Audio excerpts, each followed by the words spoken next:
So what's up, Joyriders? It's me again, Joyride. For today's video guys, tayo ay papunta ng Moto Market. At kung hindi nyo na itatanong kung bakit, kasi nakikita nyo ba yung helmet ko guys? 2 years ko na tong gamit, LS2 Thunder Plus. So, napakaganda nito guys, promise. Ang gaan, hindi masakit sa ulo. Well, syempre size ko no? Laki pa naman ang ulo ko, 2XL. So ayun kita nyo ba? Ganda diba? Binili ko to noon dahil mag-endurance ako. Yung first endurance ko guys, yung second Tagultol. Atemonang endurance. First endurance ko siya pero second na siya ng Tagultol. Yun. Kasi nga, para safe kung sakasakali may mangyari, no? Kasi tiwala tayo sa brand LS2 yan So abangan nyo ako anong helmet ang ipapalit ko ngayon. Pero syempre LS2 pa din. LS2 number 1. LS2 the best. Para sa akin Para sa inyo hindi, di wow. Grabe ang init ngayon. Bagay na bagay ang aking riding jacket ng Macna. Syempre Moto Market Philippines pa rin yan. Baka naman Moto Market. So magpapalit ako ng helmet ngayon kasi magtatagultol na ulit Ito na yung V3 naman ng Tagultol Atemonang endurance. 2 years ago, July ko din to binili. Diba? Saktong 2 years. Galing. Pero sa totoo lang, itong helmet ko na ginagamit ngayon, maganda pa siya actually. Wala naman to masyadong gas kasi. Meron pero konti lang. Pero makikita nyo, parang di rin ako nagpalit ng helmet. So yung kita-kits guys sa Moto Market Lubis. Mali. Moto Market Iton, Santa Rosa, Laguna. Let's go. Call Glenn Sulit. Do you want to use Messenger? Use Messenger. Sorry, something's gone wrong. Please try again. Tang mo. Call Glenn Sulit. Call Glenn Sulit. Do you want to use Messenger? Yes. To who? Tang mo, Siri, hayop ka. I'm happy to be here. Tang naging masaya ka pa, gago. Hayop ka. Intercom failed. Try again later. Saka pa, Sena. Call Glenn Sulit. Do you want to use Messenger? Tang naman, messenger ka na messenger. Oo nga! To who? Hayop ka. Ano bang trip To who? mo? Glenn Sulit! I'm having a bit of trouble here. Please try again. Tang mo, ikaw lang ba nagkakaroon ng trouble? Ako rin nahihirapan ako sa yung kausapin ka. Wisit. Okay guys, nandito na tayo sa Moto Market Iton, Santa Rosa. Ang gugulo. Andiyan ba? Nandito to. Hindi ko muna. Hindi, sige. Tingnan mo muna, sukatin mo muna sir. Nasukat mo na ba to? Hindi pa. Wala si Jaime maigi naman. Tiniming ko talaga na wala siya Ganda ng bag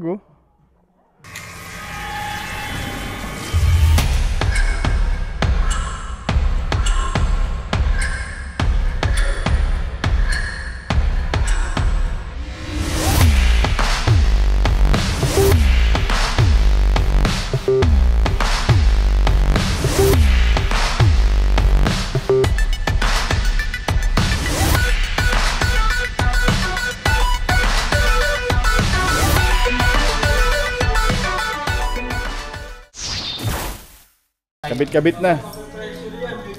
Patay. Yari. Yari. Julius, kapag hindi mo ginalinga, yari ka. Hindi ko na lang, wala, ganun talaga.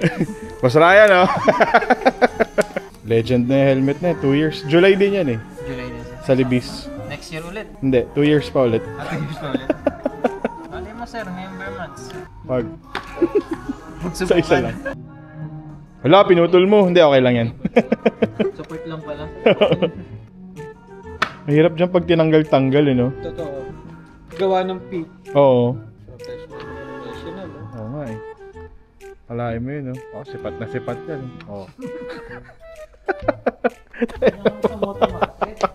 Ganyan kami sa Moto Market. Ang putang ina. Angat na angat Ganyan kami. Moto Market number 1. Boss Ryan, baka naman. So guys, ang nabili nating helmet ay LS2 Explorer Plus. Yung isa, may Explorer lang, 'di ba? Pag Plus, yung carbon na, ganun. Yung isa hindi carbon. Kakulay kakulay na kakulay. Mas maganda sana kung may forged carbon nito Ang nagkaroon lang tayo si Dragon. Dragon lang ang forged. LS2 the best. Nakikita nyo na LS2 Dragon. Ito yung pinopromote ni Torquay. Dual bicep. Dual bicep. Kano to? 20,990. Yung Thunder ngayon, magkano na yan? 17 na lang rin yan, no? Magkano si Thunder? 69.90. Thunder, 1990. Ah, 19.90. Mataas pa rin pala. Mas nagmahal. Ha? Nagmahal ba? Nagmura eh. Binili ko to 21 pa eh. Sa Libis nun eh. Oo. 21,990. So 2,000. Yun oh, putang ina. Napaka-solid talaga dito sa Moto Market, guys. Ayan oh. Basta pag mga ganyang kakalkalin, si Boss Julius ang hanapin nyo at pag mga chicks na. Ayan. Ayan. Ina. Huli ka. Yun, natanggal. Hindi na mahulog.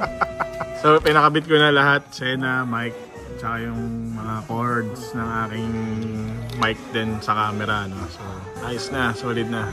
May tip sa akin to, 5 piso. Kulang pa nga eh. So, yun na. Ayos na, guys. Ganda. LS2 Explorer, 1,500 grams. So, magaan-gaan compared dun sa akin lumang helmet. Ito naman kasi 1,350. Mas magaan yun. Kasi single visor siya eh. Ito naman dual. So, let's go. Okay guys, so yan na. Sana maganda audio natin, no? Kasi, alam nyo na, bago yung helmet natin. So guys, punta kayo dito sa Moto Market ito sa Santa Rosa kung gusto nyo ng napaka-solid na service, no? Kasi, napakabait ng mga tao. Masaya ka usap, masaya ka kwentuhan, lahat. Masaya. So, uwi na. Buti na lang talaga guys, may bag itong aking bagong helmet na kasama. Backpack. Huwag sana mag-flyby itong camera ko. Huwag sana mag-backflash. Feeling ko naman, hindi na. Bilis na ng biyahe ko, 30 minutes.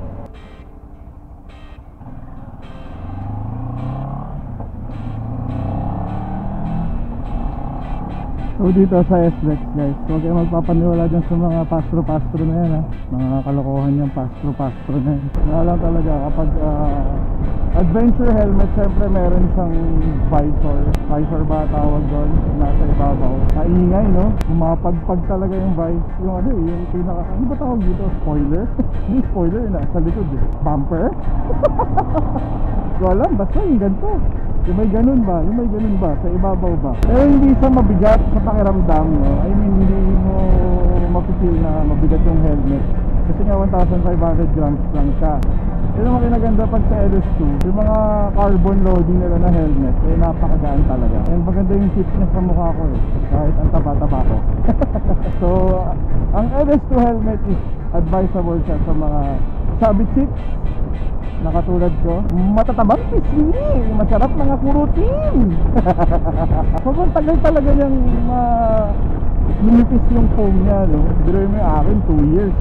Yung LS2 na Thunder ko 2 years na mahigit. Pero good pa rin. Dami na narating ng helmet na yun guys.